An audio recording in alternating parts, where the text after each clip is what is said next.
Alors, aujourd'hui, je vais parler pas d'un film d'horreur. Aujourd'hui, je vais pas parler d'un film d'horreur, encore moins d'un film thriller. Je vais parler du. D'ailleurs, c'est rare que je. D'ailleurs, c'est rare que je parle de ce genre de film sur ma chaîne.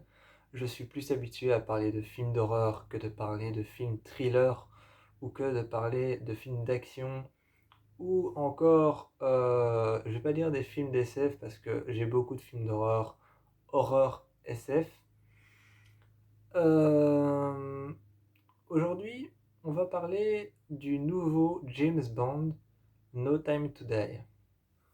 Alors, No Time to Die raconte la nouvelle histoire d'un nouveau James Bond qui est sorti. Donc, c'est c'est la suite de Spectre et Skyfall, qui était sorti avec les mêmes histoires à peu près. Et No Time to Die revient avec une nouvelle intrigue, un nouveau méchant, et revient euh, avec un peu plus de suspense et toujours plus de fusillade et de bagnole. Voilà, pour résumer, c'est un peu ça, grosso modo, vraiment. Vraiment, grosso modo, là c'est un résumé vraiment très brouillon. C'est un résumé vraiment très brouillon, vraiment très... Voilà, voilà, je vous l'ai fait le plus court possible. Mais en gros, on a le même James Bond qui revient avec le plus de bagnoles possible. Des bagnoles de course, des bagnoles, des hypercars et des supercars. Et on revient avec encore plus de méchants, avec encore plus de gadgets et beaucoup plus de tirs à main armés. Donc on revient avec beaucoup plus de tirs à main armés. Et le nouveau No Time to Die, qu'est-ce que j'en ai pensé? Je suis pas fan des films, vraiment, je suis pas du tout fan des films action. C'est vraiment un genre, c'est vraiment un genre de film, les films d'action que d'habitude je, je ne tolère pas. C'est un genre de film que d'habitude je ne tolère pas parce que je sais pas, le genre de film action m'énerve un peu. Je trouve que on est trop, c'est trop, soit c'est trop, c'est des films trop surexcités qui vont trop vite, qui t'as l'impression qu'on t'as l'impression qu'on tire à la mitraillette, qu'on tire à la voilà. Donc voilà.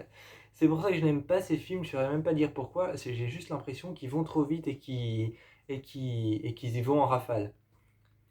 Donc voilà, j'aime pas les films d'action parce que j'ai l'impression qu'ils y vont en rafale et j'ai l'impression qu'ils tirent en rafale dans tous les sens et ça m'énerve. T'as pas le temps de comprendre l'histoire, t'as pas le temps de comprendre qui est l'héros, t'as pas le temps de comprendre qui est l'anti-héros, t'as pas le temps de comprendre ça, qui est le héros, qui est l'anti-héros et quels sont les personnages principaux, et t'as pas le temps d'avoir une histoire concrète. C'est pour ça que j'aime pas les films d'action.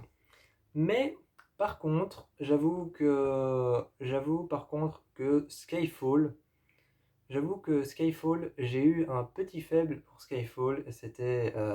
Il était bien. Il était sympa. Spectre, par contre, lui Spectre, j'ai bien aimé l'ambiance et l'engouement, même si c'est pas trop ma tasse de thé, parce qu'encore une fois, c'est un film d'action. Voilà, donc honnêtement, je dirais que pour le moment, dans les trois que j'ai connus, parce qu'évidemment, avant Spectre et avant Skyfall, il y en a eu d'autres, hein, il y a eu Casino Royale et il y en a eu plein d'autres.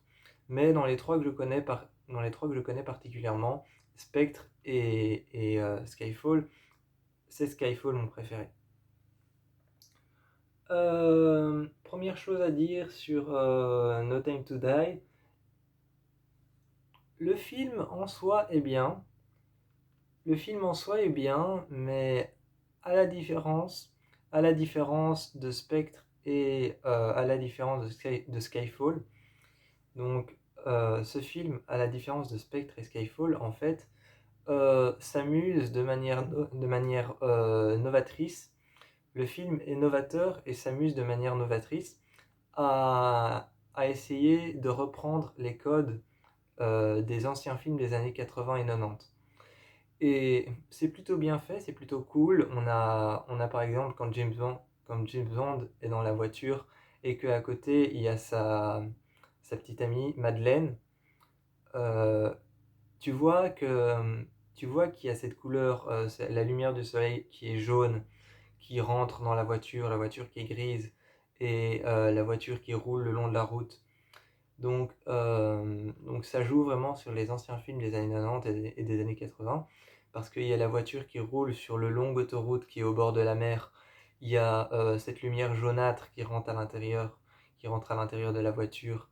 Il y a le conducteur très concentré, et juste à côté, il y a sa femme dans une robe très rouge qui a la main sur le côté de la voiture et ses cheveux au vent. Ça fait un peu film des années 80 et 90. Donc voilà, le film est novateur dans ce sens-là et a essayé de faire quelque chose de, a essayé de faire quelque chose de novateur et dans ce sens-là. Euh, Aussi, qu'est-ce qu'il a fait d'autre ce film? Euh, Désolé, hein, mes notes sont là, hein, mon PC est juste là.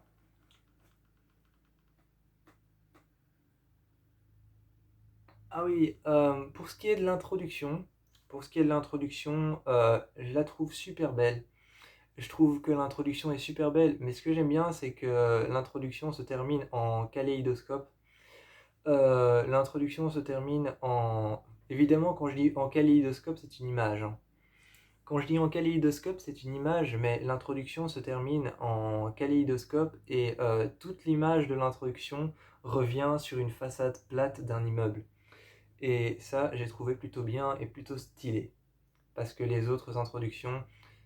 L'introduction de Spectre, si je me souviens bien, c'était sur une chanson de Sam Smith, de, de, de Sam Smith, qui... si je me souviens bien, l'introduction de Spectre, c'était sur une chanson de Sam Smith.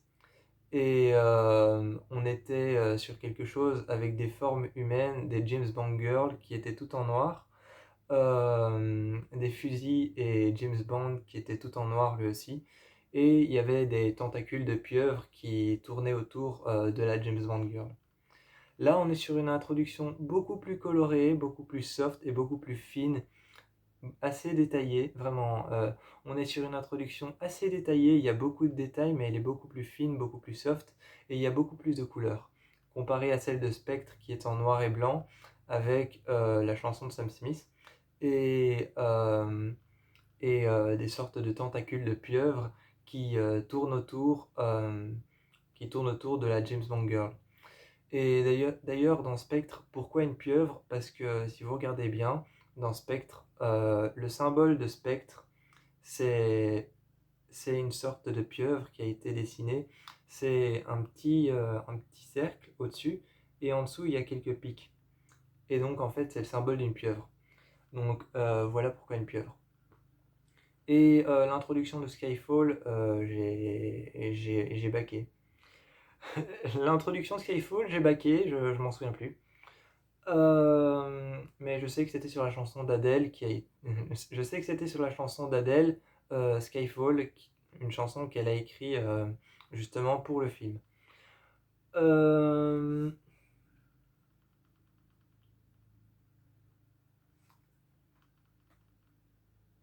Ah oui.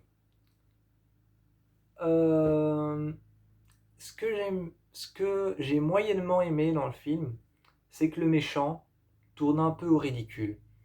Le méchant tourne un peu au ridicule parce que la première fois que tu le vois, il a une grosse.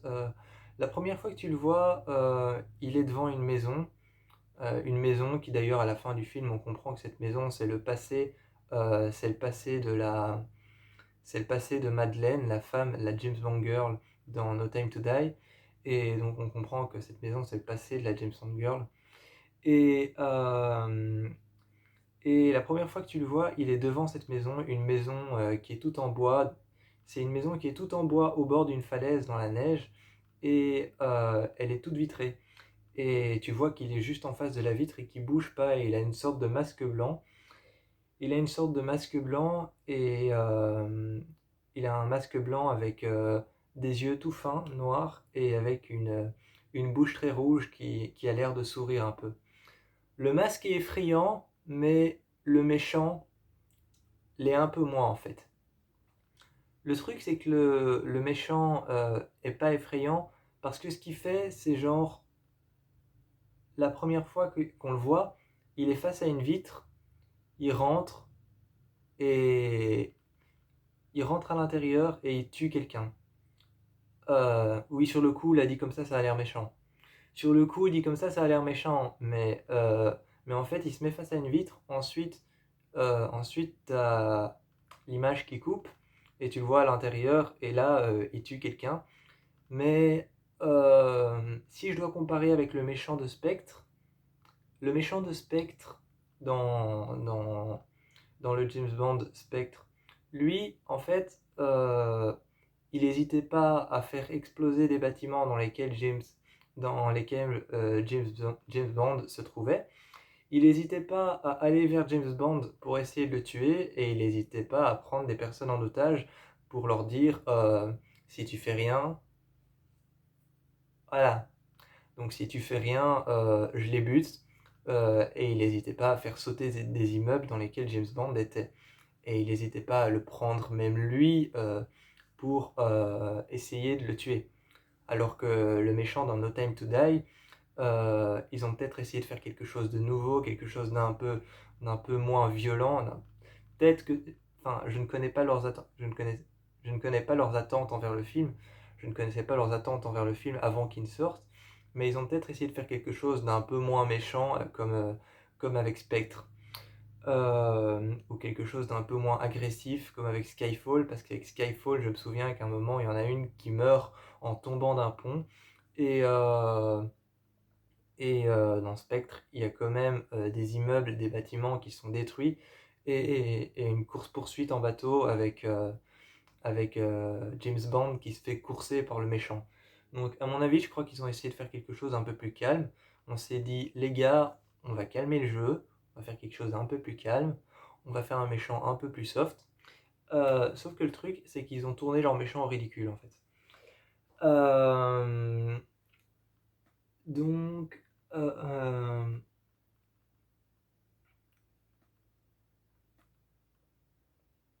ah oui, chose que j'ai bien aimé aussi, c'est que le film s'en sort bien. Le film s'en sort bien niveau où tu as des passages de la vie d'espion. En fait, il y a des passages de la vie d'espion où tu vois James Bond qui court non, il y a des passages de la vie de la vie d'espion, pardon. Il y a des passages de la vie d'espion où tu vois vraiment James Bond courir dans les villes, courir après des méchants ou alors arriver dans cette cave hyper high-tech qu'on a vu dans tous les dans tous les James Bond, dans tous les 007, il y a cette cave hyper high-tech où il y a toujours une voiture qui est posée sur un, sur un socle circulaire et on lui explique tout ce que la voiture a en stock et il y a quelques PC et plein de bureaux derrière qui servent à faire des choses. Et donc, évidemment, il y a ce passage avec la cave hyper high-tech dans laquelle on lui explique la mission, ce qu'il va faire, toutes les personnes qui vont le seconder, et la voiture, tout ce qu'elle a en stock, tout ce qu'elle peut faire. Et on lui montre d'objets high-tech qu'il peut utiliser. On lui explique comment ils fonctionnent, à quoi ils servent, ce qu'ils peuvent faire. Et donc, en dehors de cette vie d'espion, il y a aussi sa vie à lui, dans sa maison et, euh, et sa vie avec sa femme.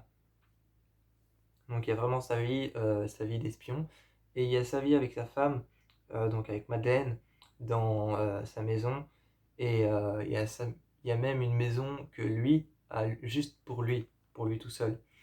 Et il y a une maison qu'il a avec Madeleine. Donc en dehors de sa vie d'espion, il y a aussi sa vie sa vie, quelque part, je vais dire sa vie civile. Voilà. Quelque part, je vais dire, il y a sa vie civile d'un côté et il y a sa vie d'espion de l'autre. Et le film s'en sort plutôt bien avec ça. Euh, euh, Il y a un truc que j'ai trouvé juste extraordinaire dans l'introduction est bourrée, mais vraiment bourrée de plein de détails dans tous les sens. Pour l'introduction, c'est bourré de détails qui partent dans tous les sens. Ça reste soft, hein, vraiment, ça reste soft. Ça reste soft, mais c'est bourré de détails dans tous les sens. Il y a un détail qui est super beau. Un moment, t'as deux horloges qui sont l'une en face de l'autre et même un peu écartées. Donc t'en as une qui est ici et une qui est un peu écartée comme ça. Sur celle-là, t'as sur l'aiguille des heures, t'as un James Bond en noir qui essaye d'attraper la main d'une James Bond girl qui arrive sur l'aiguille des minutes de l'autre horloge. Et puis après, t'as la voiture de James Bond qui tombe en plein milieu en plein milieu des engrenages qu'il y a justement en dessous des horloges.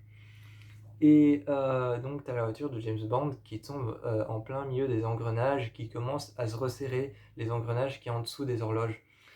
Et euh, et il y a aussi tout un truc avec des corps.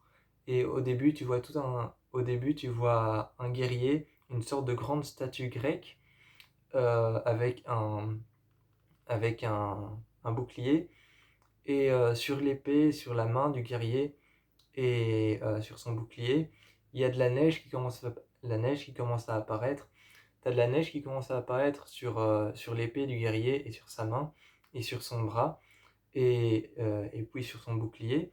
Mais c'est pas de la neige qui commence à apparaître, c'est vraiment du verglas qui commence à apparaître et, euh, et de la neige qui est un peu, pas de la simple neige blanche, mais de la neige qui est un peu couverte de sang, donc de la neige un peu rouge. Ça, c'est aussi sympa comme détail. À un moment, t'as toutes les statues qui commencent à se détruire, à tomber en ruine. Et tu vois que les ruines se retrouvent à l'intérieur d'un sablier. T'as toutes les, t'as toutes les ruines des statues grecques qui tombent, t'as son bouclier qui tombe et tu vois que le bras tombe avec. T'as la tête qui tombe sur le côté et le corps qui se fissure en deux et qui tombe par terre. Tu te retrouves à l'intérieur d'un sablier et tu t'éloignes du sablier et tu vois toutes les statues qui sont faites en sable qui commencent à tomber. Donc voilà, c'est vraiment une introduction qui est assez nourrie.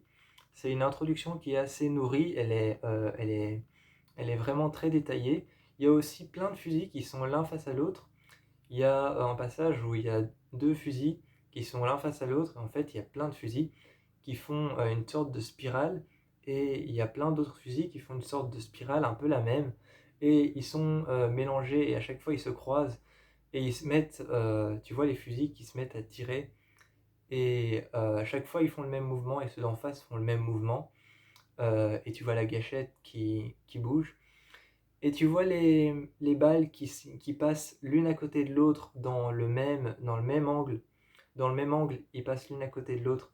Et finalement, tu vois que les formes dans lesquelles étaient mises les fusils, ça fait la forme d'une ADN. Avec les balles de fusil et la fumée qu'il y a derrière les balles de fusil, ça fait des ADN et c'est juste trop beau. Mais faut voir l'introduction parce qu'elle est nourrie de plein de détails partout.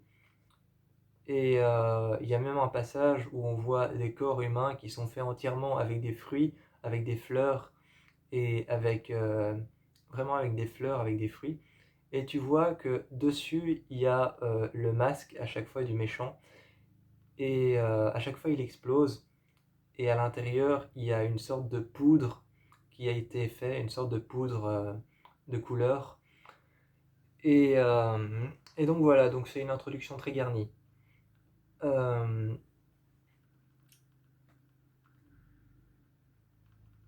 Ah oui, aussi,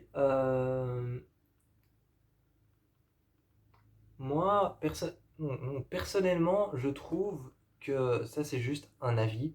Ça c'est juste un avis, c'est pas une critique par rapport au film. Je trouve que No Time to Die ne vaut pas Skyfall et ne vaut pas Spectre. Je trouve que No Time to Die ne vaut pas Spectre et ne vaut pas Skyfall. Vraiment, je trouve qu'il n'est pas à la hauteur. Euh, En fait, ce qu'ils ont essayé de faire dans No Time to Die, d'ailleurs, petite réflexion que m'a fait une amie, petite réflexion que m'a fait une amie, et c'est une amie qui est très à cheval sur l'orthographe en fait. En fait, c'est une amie qui est très à cheval sur l'orthographe, et petite réflexion qu'elle m'a fait, elle a dit je comprends pas pourquoi le film s'appelle No Time to Die, ce qui veut dire pas le temps de mourir, et pourquoi ils ont traduit le film par mourir peut attendre. Donc voilà, elle m'a fait cette petite réflexion. Et ce que j'aime bien dans le film, enfin, ce que j'aime bien dans le film, c'est qu'en fait, leurs méchants, ils ont essayé de le faire plus subtil. Ils ont essayé de faire un méchant plus subtil, un méchant moins je rentre dans le tas. Donc, ils ont essayé de faire ils ont essayé de faire un méchant qui rentre moins dans le tas, comme le méchant de Spectre. Parce que le méchant de Spectre, c'est vraiment le méchant qui rentre dans le tas et qui tire dans le tas dès qu'il arrive quelque part. Euh, Ils ont essayé de faire un méchant beaucoup plus subtil, mais trop de subtil tue le subtil. Donc trop de subtilité tue la subtilité, et là je crois qu'ils ont clairement tué la subtilité du méchant. Ils en ont fait trop. En fait, ils ont essayé de faire un méchant ils ont essayé de faire un méchant genre je m'intéresse aux plantes toxiques, je m'intéresse à tout ce qui est plantes toxiques et à, à la... J'avais noté, j'ai déjà oublié le mot. Euh, Ah oui, la botanique. Donc ils ont essayé de faire un méchant, en fait, ils ont essayé de faire un méchant qui s'intéresse à la botanique et qui s'intéresse aux plantes, notamment les plantes qui sont toxiques. Donc les plantes qui peuvent te faire des choses et qui peuvent s'attaquer au métabolisme humain. Ils ont essayé de faire ça. J'ai qu'une plante sous la main pour vous expliquer à quel genre de plante ils s'intéressent, la belladone. Donc, il s'intéresse au genre de plantes, comme par exemple l'Atropa belladonna, qui, je peux vous dire ce qu'elle donne. Je peux vous dire ce qu'elle donne. L'Atropa belladonna, c'est une plante qui donne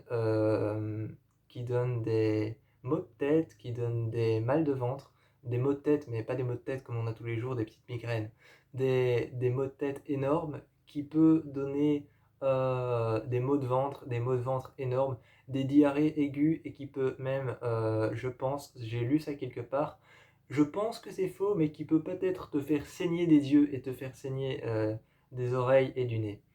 Donc c'est quand même une plante très très agressive. Et c'est à ce genre de plante qu'il s'intéresse, sauf que lui, il s'intéresse particulièrement aux molécules de la plante pour pouvoir créer ensuite une sorte de parasite qui s'introduit dans le système de l'humain, pour pouvoir tuer les, euh, les personnes sélectionnées, parce qu'il sélectionne les personnes qu'il veut tuer. Euh, euh, Donc, j'avais déjà dit, hein, l'introduction du film est très fleurie et on a vraiment droit à quelque chose de vraiment très coloré. Et ce que j'aime bien, c'est que l'introduction en fait commence avec un passage où James Bond dit à Madeleine, tu ne me reverras plus jamais. Alors maintenant, prends ce train et va-t'en. Et t'as Madeleine qui rentre dans le train et tu vois elle court à travers les wagons, à travers les wagons, les différentes cabines. Elle court et elle passe et tu vois vraiment la caméra qui filme ce qu'elle regarde, donc elle regarde dehors Et chaque fois, tu as toutes les rangées des trains qui passent et tu vois les personnes assises.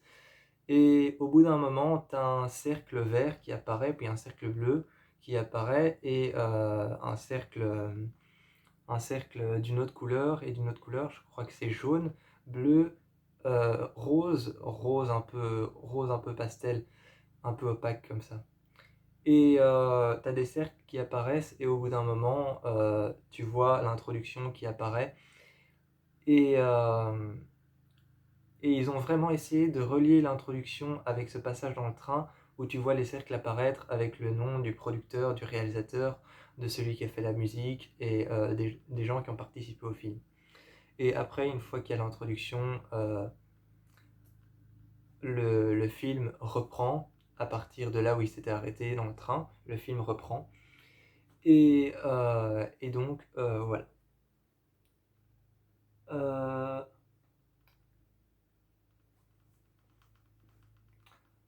Ah oui, la scène où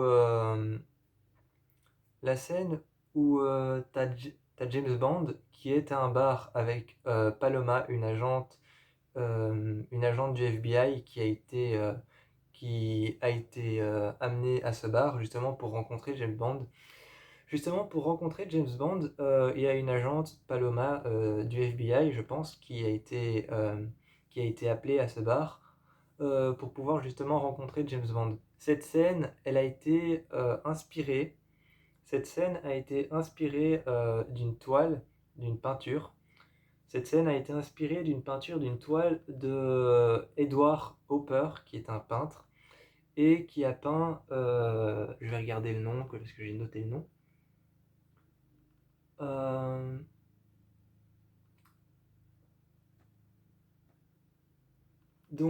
Euh, la peinture en anglais s'appelle Night Oak. Donc cette peinture s'appelle Night Oak, ou alors en français s'appelle Le bar à minuit. Et c'est une peinture d'un bar à minuit qui est très éclairé, et il y a une femme et un homme il y a une femme qui est accoudée au bar, et un homme qui est juste devant elle, assis sur la chaise de bar.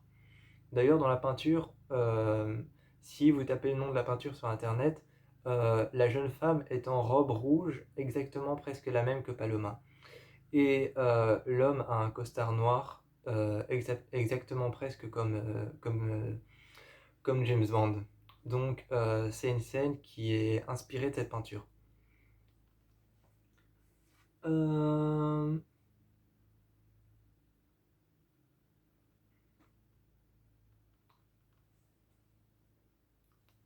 Vraiment, ça il fallait que je le dise parce que l'actrice Anna de Armas, son jeu avec Paloma, il est juste incroyable. Vraiment, vraiment, il est juste incroyable. Son jeu est juste parfait. Et de toute façon, l'actrice Anna de Armas, depuis que je l'ai découvert dans le film Overdrive, parce que je ne connaissais pas cette actrice avant.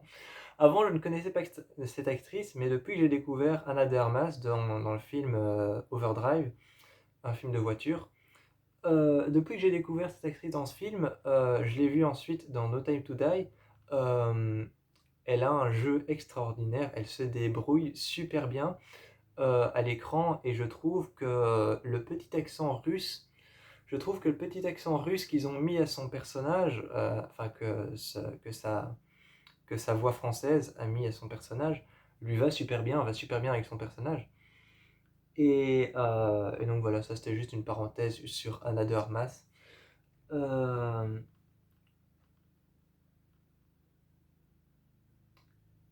je trouve aussi que le personnage de Anna de Armas, Paloma, l'agente du FBI, est un personnage qui ressemble vraiment beaucoup à un personnage qu'a incarné Jessica Chastain, qui s'appelle Ava dans un film du même nom qui s'appelle Ava aussi.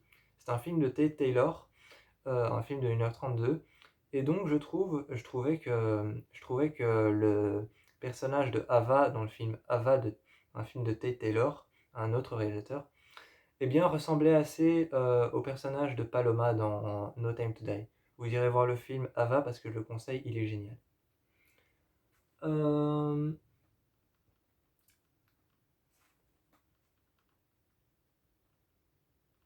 On rend hommage, justement, j'avais dit qu'il y avait d'autres, d'autres 007 avant celui-là. Avant Skyfall, avant Spectre, j'avais dit il y en avait d'autres, hein, et dont justement Casino Royale. C'est pour ça que j'ai pris celui-là en exemple, parce que justement au tout début du film, t'as James Bond qui vient se rendre à un cercueil. Je sais pas si c'est comme ça les cercueils dans dans les pays hispaniques, je sais pas si c'est comme ça les cimetières, mais il se rend à une petite tour, une sorte de petite tour dans laquelle il rentre, et il y a un homme qui lui demande quelle tombe il veut voir, et il dit la tombe de la personne, et une autre personne est engagée pour venir l'amener à cette tombe, et justement cette tombe c'est la tombe de Vesper Lynd, qui est la James Bond Girl de Casino Royale, qui était interprétée par Eva Green. Donc on a un petit hommage au tout début on a un petit hommage à Vesper Lynd et à Casino Royale, le James Bond de 2006. Euh,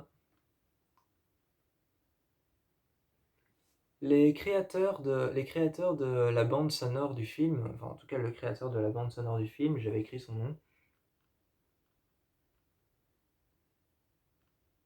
Ah non, j'avais pas écrit son nom. Le créateur de la bande sonore, en fait, a repris quelques passages de composition de la musique qu'a fait Billie Eilish. Donc le créateur de la bande sonore du film, il a repris en fait quelques passages de bande sonore qui a été fait justement qui a été fait par Billie Eilish parce que la chanson No Time to Die est une chanson de Billie Eilish. Et donc il en a repris quelques passages et à certains moments il les a placés dans le film. Et je trouvais ça plutôt intéressant. Euh, pour ce qui est de la chanson qui a été choisie pour No Time to Die, ce n'est pas le réalisateur ou le producteur qui a demandé à Billie Eilish de faire la musique. C'est pas le producteur ou le réalisateur ou alors le créateur de la bande sonore qui a demandé à Billie Eilish de faire la chanson No Time to Die. Dans le cas de No Time to Die, Mourir peut attendre, c'est Billie Eilish qui est justement venue vers le réalisateur, le producteur et le créateur de la bande sonore du film et qui a demandé si elle pouvait écrire la chanson de Mourir peut attendre. Et les réalisateurs et producteurs se sont regroupés et le créateur de la bande sonore a finalement eu le feu vert pour lui dire oui. Et Billie Eilish a écrit la chanson No Time to Die. Donc la chanson No Time to Die vient de Billie Eilish entièrement et c'est pas les créateurs du film qui ont demandé à un artiste d'écrire la chanson. C'est pas comme dans le cas de Skyfall où là c'est les réalisateurs qui ont demandé à Adele d'écrire une chanson et d'écrire la chanson Skyfall. Donc la dernière chose que j'ai à vous dire, c'est que dans le cas de Skyfall, c'est les réalisateurs qui ont demandé à Adele d'écrire la chanson Skyfall. Dans le cas de Spectre, là c'est Spectre qui a été demandé à Sam Smith s'il pouvait prendre l'une de ses chansons pour le film Spectre. Ils n'ont pas cherché à prendre un artiste et à lui demander d'écrire une chanson pour le film. Ils ont été prendre une chanson de Sam Smith et ils lui ont demandé s'il pouvait l'emprunter pour le film. Apparemment, ils ont eu feu vert, et donc voilà. Je vous encourage à aller voir No Time to Die, Mourir peut attendre, et je vous fais plein de bisous.